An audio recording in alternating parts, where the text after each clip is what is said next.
la luna, fría y dulce, velada de plata, descansará sobre los corazones de todos los músicos de nuestra Orquesta Sinfónica del Instituto Politécnico Nacional. La luz de ella ilumina la celebración del aniversario 60 y este concierto está dedicado a su cumpleaños. Sobre todo porque el maestro Vladimir Sagaido, con su cariño envuelto en luz lunar, compuso las fanfarrias para la OSPIN, para la Orquesta Sinfónica del Instituto Politécnico Nacional, que hoy se estrena en México, pero también en el mundo. Esta obra obedece a conmemorar a la orquesta que dirige desde hace tiempo. En esta fiesta, en esta celebración, los convidamos a todos ustedes, querido público. Vladimir Sagaido, por supuesto, al recorrer su camino en la música, fue violonchelista principal, de igual modo llevó el piano a una unión íntima, a una simbiosis gloriosa con los demás instrumentos orquestales. También es compositor, estudió en el Conservatorio Estatal de San Petersburgo, una de las ciudades más hermosas del mundo, sin lugar a dudas, preparándose, bueno, después estuvo en Moscú, preparándose en el arte de la interpretación de conciertos, y ahí mismo, en la Universidad Estatal de Moscú, que mira hacia la Colina de los Gorriones, hizo un posgrado en dirección de ópera, ballet y orquesta sinfónica. Así es que, pues la verdad es que nos sentimos muy emocionados, maestro Vladimir Sagaido, y claro, por supuesto tenemos que compartir estos datos con nuestro público, con el estreno de su obra. Pero antes de escucharla, quisiera que nos platicara cómo son los tulipanes en San Petersburgo. La verdad, bien hermosos porque sí, bueno, no es una fiesta tan grande como se hace en Holanda, por ejemplo, pero efectivamente toda la ciudad está llena de palacios, hay un gran río y está llena de muchos jardines y pues en una cierta época pues la siembran totalmente de tulipanes. Está muy bello, la verdad. Está muy bello. Sí, bueno, obviamente esos tulipanes han traído de Europa primero y ya se acostumbraron un poquito. Quizás un clima no tan cálido como en su país de origen, pero sí se ha adoptado. Realmente es una bella época. Vladimir, maestro, usted nació en San Petersburgo. Extraña su bellísima ciudad natal. Platíquenos, además de practicar música, porque usted proviene de una familia de músicos, ¿qué actividades tenía durante su infancia, por ejemplo? Bueno, creo decir, si ahorita voy a San Petersburgo, seguramente voy a extrañar el Museo Nacional de Antropología o algunos rincones muy históricos de México, o por ejemplo las pirámides de Teotihuacán, que me encantan. Entonces, simplemente pues, uno se nutre. Hay algunos con los amigos, amigas. Yo me nutro muchísimo con la cultura, con el patrimonio cultural que Rusia ha apartado para el mundo, y también recolectó muchísimas obras de arte. Y bueno, prácticamente yo crecí toda mi infancia dentro de la música, escuchando música, asistiendo a los conciertos, a los teatros, a las orquestas. Y la verdad estoy muy afortunado porque nací en el amor con mis padres, que también han sido músicos, y pues creo que ya no tuve otro camino más que seguir esto. Más que la música y el amor. Exactamente, sí. ¿Cuántas veces estuvo en esta querida orquesta cumpleañera como director huésped y cómo fue esa experiencia? Esto fue año 2019, fue un concierto que estaba dedicado a Día de las Madres. Hicimos la sinfonía número 3 de Schumann, La Renana, y en la segunda parte dirigí valses de Johann Strauss. Okay. Fue mi primera experiencia dirigiendo la orquesta, porque tocando con la orquesta ya llevo más de 24 años. Y después han surgido otra invitación para dirigir en el Senado de la República, también con la orquesta. Luego hicimos una Petite Messa Solemne de Rossini. Luego había otras 2 invitaciones a hacer participar en el ciclo de Beethoven, por ejemplo, y después empezó la pandemia. Y la verdad, después de la pandemia fueron otras 3 ocasiones.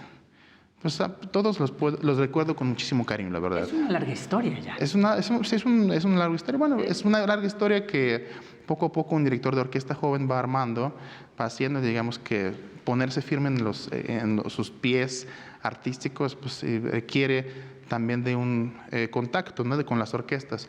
Y afortunadamente la orquesta ha sido muy abierta en recibirme y repetirme también, porque pues puedes vivir una vez y ya va a ser tu primera y la última, ¿no? Pero afortunadamente como que encontramos una buena química, pues ahorita estoy en el cargo que estoy. Claro. Sí. ¿Cómo surge la pieza con la que arrancamos este concierto, que es Fanfarrias para la Orquesta Sinfónica? Bueno, como bien sabemos, cada celebración es una ceremonia solemne prácticamente, ¿no? Pues obviamente todos los politécnicos que van a asistir al concierto, pues de alguna manera tienen que estar bien recibidos, ¿no? Claro. La complejidad de la segunda obra, como es la consagración de la primavera, que por cierto es la primera vez que se toca aquí en el instituto por esta orquesta, requiere de muchísimo tiempo de ensayos. Y obviamente programar algo largo o algo grande de duración en primera parte no fue muy, pues una buena idea. Pero también quisiera yo conmemorar de alguna manera y hacer un regalo muy, muy cariñoso de todo mi corazón para la orquesta. Y las fanfarrias siempre han sido una parte de las celebraciones. Conocemos muchos fanfarrias de Copland, otros compositores norteamericanos, europeos. Ya saben, cuando llega el rey suenan las trompetas, ¿no? Claro, Todo este todo. bombo, sí. Bueno, en ese sentido, no me quise limitar únicamente a hacer fanfarrias para los metales o percusiones, las compuse por toda la orquesta. Y de alguna manera, yo no puedo ser mi obra. Bueno, sí, ya lo compuse, pero de alguna otra manera es una obra muy ecléctica que está conformada por algunos temas que han sido temas clave en la historia de la orquesta. Digamos que son casi 3 minutos de una retrospectiva desde su fundación. Digamos que suena fanfarria tal cual, que es de autoría mía, pero le estoy muy sutilmente involucrando, por ejemplo, el tema del himno nacional, que simboliza, por ejemplo, la relación de la orquesta con el instituto y el instituto a su vez con nuestra patria. Claro. Que es México. Luego, después viene un tema muy sutilmente, todavía más sutilmente disfrazado, el mambo politécnico. ¿Cómo? Pero viene no, sin ritmo del mambo, pero viene una melodía muy bella.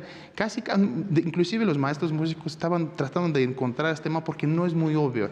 Es una cita muy sutil del mambo que se convierte como una sonrisa de alegría. Y suena en un re mayor padrísimo ahí. Y también suena una parte un poquito seria que es el himno de Politécnico. Muy bien. Y combinación. entre esto hay una cita digamos, no es una cita, es una firma que yo quise dejar musical. Y no es por ningún tipo de ego, simplemente es como ¿sabemos esos cuadros donde el pintor esconde su firma? Sí, claro. Sí, los deja por ahí. ¿No? Bueno, yo escondí mis iniciales en el tema y los convertí en música.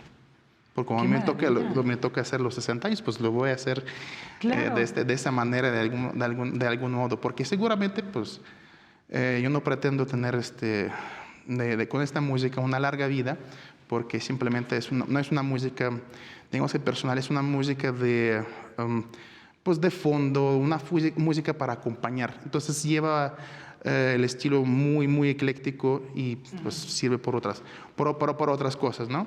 Pero cita de iniciales de mi nombre y apellido convertidos en las notas y revueltas ahí con las armonías, eso es un pequeño, una pequeña sonrisa, un pequeño cariño que vamos a descubrir. Que vamos a descubrir. Y a final de cuentas, pues obviamente son las fanfarrias, nos transmiten muchísima emoción, una gran celebración, toca toda la orquesta y también toca el arpa. Entonces son las fanfarrias no tradicionales, pero en las que se unen todos los elementos de la orquesta para mezclarse en un coro glorioso. Muchísimas gracias, maestro. Pues, ¿qué les parece? Es momento ya de escuchar a la Orquesta Sinfónica del Instituto Politécnico Nacional en su aniversario número 60.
El pícolo o flautín es el instrumento de viento más pequeño de la familia de las flautas. También es uno de los más agudos. El pícolo estuvo relacionado desde el principio de su invención al ámbito militar, a los desfiles marciales. Este día tan importante de festejo, tengo el honor de presentarles al maestro Roberto Llamas, picolista principal de la Orquesta Sinfónica del Instituto Politécnico Nacional. Maestro, bienvenido, gracias por estar aquí. Gracias, es un honor para mí. Al contrario, gracias. Usted es reconocido en nuestro país por su virtuosismo en el pícolo y por su profunda conexión emocional con la música. ¿Puede decirnos por qué eligió este pequeño flautín en lugar de un acordeón o un violín o incluso la trompeta, que son instrumentos que usted también tocó de más joven? Bueno, en realidad empecé estudiando violín, que mi papá me puso a estudiar violín y en realidad no me gustaba. No. No, porque me levantaban a las 5 de la mañana a estudiar. No, bueno, ¿a quién le gusta eso? Entonces no me gustaba. Luego mis hermanos me decían burla y bueno, porque ya sabrá que como no me salía como mi papá quería, pues Sí, claro. era un regaño y de hijo. Y entonces yo tenía, si mal no recuerdo, como 6 años. Entonces él tocaba en la banda del pueblo. Entonces fuimos con el director de ahí y le dijo, mira, tengo mi hijo, estoy estudiando violín. Y el director le dijo, mira, si quieres que tu hijo se dedique a la música, que estudie pícolo, porque en las orquestas nadie quiere tocar el pícolo. Y si él lo hace, yo seguro que va a sobresalir ahí. Y así lo hice, y no me gustaba el pícolo. ¿Tampoco? Pues no, estaba muy chiquitito y yo lo veía, no, pues no. Yo quería estudiar trompeta porque los veía y bonitos, así que, pero no, me pusieron a estudiar pícolo. Entonces, pues de ahí empezó toda mi carrera como picolista. Sí. Pero qué maravilla, ¿no? Porque finalmente fue un muy buen consejo, muy sabio consejo que dio un director. Bueno, usted tiene más de 70 años como músico y ha trabajado con grandes directores como Carlos Chávez, Ronald Solman, Eduardo Mata, con Enrique de Meque, y tocar este instrumento resulta pues una paradoja, ¿no? Porque pues el tamaño, en el tamaño también está la complejidad, que es lo que usted no nos ha dicho todavía, por las particularidades de su embocadura y por la voz solista que siempre tiene este instrumento. ¿Tocar el pícolo determina mayor tiempo de ensayo, sobre todo para mantener su dominio completo? Pues en realidad es igual que cualquier otro instrumento, ¿sí? Lo que pasa es que siempre hay que tener tiempo para calentar antes de cualquier ensayo y estudiar siempre todas las partituras, sobre todo los solos. Claro. Las intervenciones solísticas del instrumento. Hay que tener mucho cuidado. Entonces, hay que dedicarle siempre estudio. Sí. ¿Es posible que en estos ensayos usted descubra nuevas posibilidades sonoras del instrumento? Sí, claro. ¿Sí? Se aprende, cada día se aprende más. Y sobre todo cada obra tiene su complicidad. Entonces le busca la manera de que suene más bonito, mejor. Esa es la base de la música. Esa es parte de lo que usted hace. Es parte de lo que yo hago. O trato de hacer lo mejor que se puede. Seguramente sí, claro que sí, por supuesto que sí. Bueno, quiero felicitarlo a usted en primer lugar por su pertenencia a la Orquesta Sinfónica del Instituto Politécnico Nacional durante los 60 años de su existencia. Le deseo muchísimos años más de satisfacciones y le agradecemos infinitamente su presencia aquí con nosotros el día de hoy. No, hombre, muy amables, para mí un honor. Espero que les haya servido de algo. Claro que sí, claro que sí. Muchas felicidades otra vez. Vamos a una pausa y regresamos con más de este festejo del 60 aniversario de la Orquesta Sinfónica del Instituto Politécnico Nacional. Gracias, maestro. Gracias a ustedes.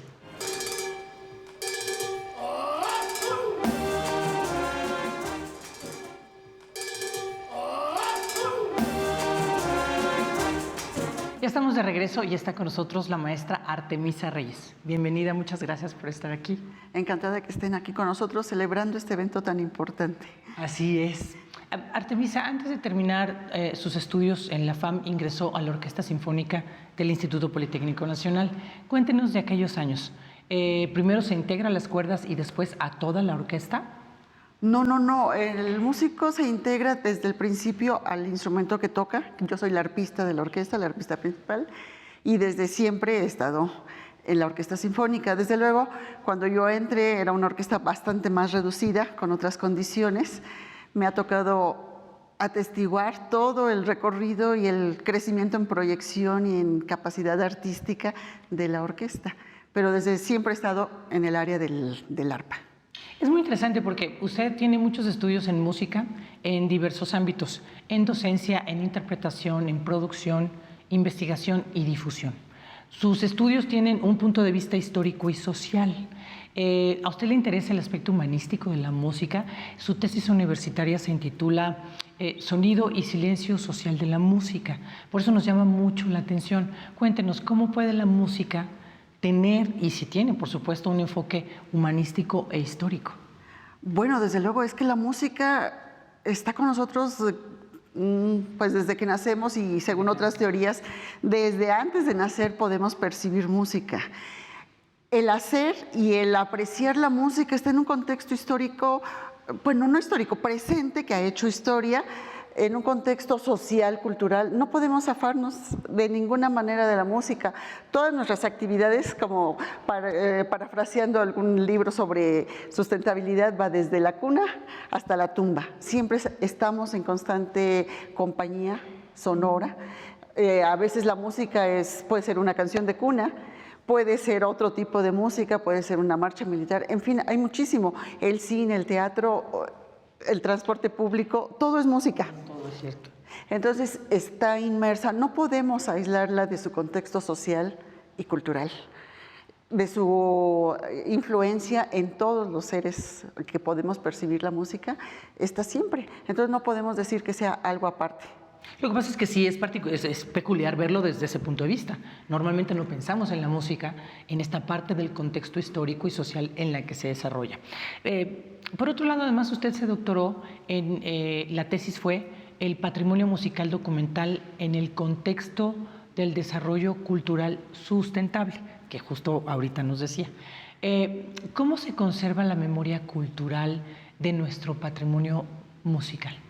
Bueno, la música por excelencia es sonora, pero en el ámbito de la música clásica, que es lo que toca la orquesta sinfónica, pues es a través de las partituras. Los acervos documentales son inmensos, tenemos mucha música que rescatar, que resguardar, de todo el mundo, pero a nosotros nos interesa de manera especial la música de nuestros compositores mexicanos. El que esté en la partitura, nada más, bueno, pues qué bueno que esté ahí, pero mientras no suene, claro, no es la música completa. Entonces la preservación es, por un lado, en los documentos. A veces hay que hacerles tratamiento porque, al igual que los libros o cualquier otro documento, pues sufren deterioro con el tiempo, con el medio ambiente, la temperatura, la luz, el calor, etcétera, la humedad.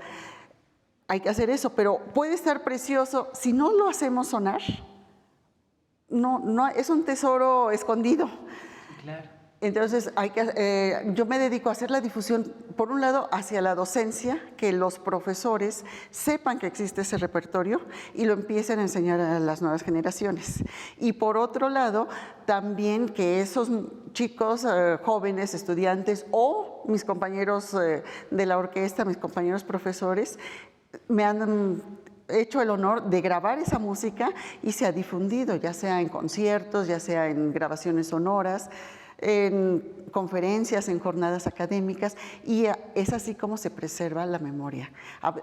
Tenemos varios planos, ¿no? El papel, el conocimiento y el sonido. Y el sonido, qué interesante también. Bueno, usted es uno de los tesoros de la orquesta, sin lugar a dudas. La felicito como a todos los músicos, a todos sus compañeros por este cumpleaños número 60, que es muchísimo. Gracias por haber conversado con nosotros en este momento. ¿Y qué le parece? Sí, bueno, es momento de escuchar la parte complementaria de este concierto. Vamos a escuchar la consagración de la primavera de Igor Stravinsky. Así es que, pues vamos a invitar a todo el público. Igor era un Era muy joven cuando le pidieron crear la música para los ballets rusos. La Consagración fue el tercer proyecto después del Pájaro de Fuego y Petrushka. Cuando la obra fue estrenada, el carácter vanguardista de la música causó sensación en el cotejo de la coreografía del ballet. La música alcanzó un mayor reconocimiento como pieza de concierto. Esta obra se considera como una de las más influyentes del siglo XX. Vamos con la Orquesta Sinfónica del Instituto Politécnico Nacional a disfrutar de esta gran pieza. Y otra vez, muchas gracias por haber estado con nosotros. Es un honor. Gracias. Gracias.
El maestro Óscar Martínez Hurtado estudió en el Conservatorio Nacional de Música e ingresó a la orquesta del Instituto Politécnico Nacional en 1984. Ocupa el puesto de músico principal en la sección de percusiones de la Orquesta Sinfónica. Bienvenido, maestro, gracias por estar aquí. Muy amables. Maestro, ¿cuál es el papel del percusionista principal? Bueno, las percusiones, la sección de percusiones es una de las secciones de la Sinfónica. Tenemos la sección de cuerda, la sección de alientos maderas, alientos metales y percusiones. ¿Sí? La percusión, digamos que a partir del siglo XX empezó a tener una importancia mayor que cuando los inicios de las sinfónicas, de la música sinfónica, porque fue evolucionando mucho la cosa de la composición. El percusionista tiene la cualidad de que no tiene otro elemento que esté tocando su misma parte, como por ejemplo en la cuerda los violines, y los violines primeros, que pueden ser 18 personas que están tocando el mismo pasaje. Nosotros no, nada más es un solo triangulista, un solo pandero, un solo tambor, un solo bombo, un solo de los platillos. La concentración es el problema y la atención. Mucha atención, mucha concentración, porque no hay otro que toque tu parte. Digo, en la sección de cuerdas podría alguien que se le pasó algo así. Claro, no pasa aquí, ¿eh? No pasa aquí. pero en el caso del percusionista eso no puede ser. No, porque sería muy notorio. Y no tanto al público, sino que los mismos compañeros, el director de la orquesta, sabe perfectamente que hay un error o que no se tocó. Claro. Entonces es muy delicado. Por eso yo creo que en la percusión tenemos ese problema de mucha tensión emocional, porque es como un instrumento. Quisiera eso, maestro. Sí. Pero bueno, producir sonido entonces al golpear, sacudir o raspar los instrumentos de percusión es esencial para marcar el ritmo, aportar la textura y el color en las composiciones musicales. Y también preguntar con usted, la variedad de instrumentos de percusión es enorme. ¿Cuántos instrumentos de percusión se agrupan en su sección y cuántos de estos usted domina? Bueno, la percusión tiene un número infinito de instrumentos. Se puede decir cada vez hay más. De repente puede haber un compositor que todavía toqué yo una obra donde era 2 hojas de papel, que hacía el y es un instrumento de percusión, claro, al percusionista. O un silbatito, trompetitas, cosas que parece que no tienen que ver, las hace el percusionista. Entonces, aparte de los instrumentos normales, que básicamente serían los timbales, la gran casa, que es el bombo, cymbals, que son los platillos, el tambor, triángulo, pandero, y además todo lo demás que le digo es infinito el número de instrumentos. Entonces, que puede ser. Se aprende todo el tiempo, el percusionista está aprendiendo todo el tiempo. El percusionista está aprendiendo todo el tiempo y ya se vuelve una especialización en ciertos instrumentos, claro, ¿verdad? Pero en la actualidad, por ejemplo, yo cuando entré, porque yo entré en 1984, ¿sí? Hace tiempo ya. Ya digamos que había muchos músicos en la percusión que venían extranjeros, porque todavía no había estudiantes mexicanos que llegaran a ese nivel, como para la sinfónica. Pero ya con el tiempo, en la actualidad, hay un concurso y ya no hay extranjeros. Ya hay mexicanos. Ya hay puros mexicanos. Qué bueno. También en los otros instrumentos. Eso es un orgullo porque los jóvenes se han acercado a la música sinfónica y han logrado desarrollar una técnica de excelencia y por eso ya no estamos contratando, digamos, en las sinfónicas, tanto músico extranjero como en la antigüedad, como cuando me tocó a mí. Claro.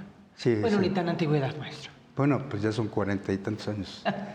Bueno, cuéntenos también, por ejemplo, la edad que usted tenía cuando se decidió por estos instrumentos y qué lo llevó a estudiarlos.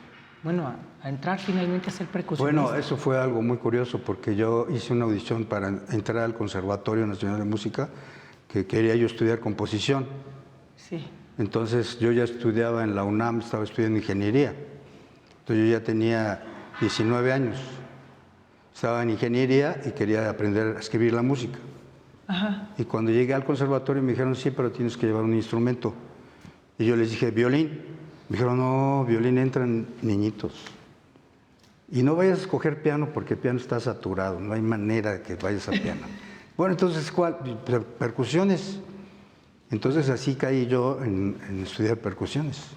La vida lo llevó. En la vida me llevó, pero fue una gran fortuna porque las percusiones tienen tanta variedad que los grupos de percusiones pueden hacer unas pequeñas orquestas. Claro. Pequeña orquesta que puede ser pura percusión y puedes escuchar las obras que quieras en adaptaciones para percusión o obras específicamente para esos instrumentos. Entonces, Pues muchas gracias por su presencia y también por sus respuestas, maestro Martínez. Es el momento de continuar con el festejo de este 60 aniversario de la Orquesta Sinfónica, que además muchas felicidades también. Le agradezco muchas mucho. felicidades. Pues acompáñenos, amable auditorio, a seguir con este festejo.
Hemos llegado al final y para todos es un gusto ser parte de esta celebración de una de las instituciones más queridas como lo es la Orquesta Sinfónica del Instituto Politécnico Nacional. Recuerden seguirnos a través de la señal de Canal 11 y también pueden disfrutar el concierto por Radio IPN en el 95.7 de FM. Hasta pronto, amable auditorio.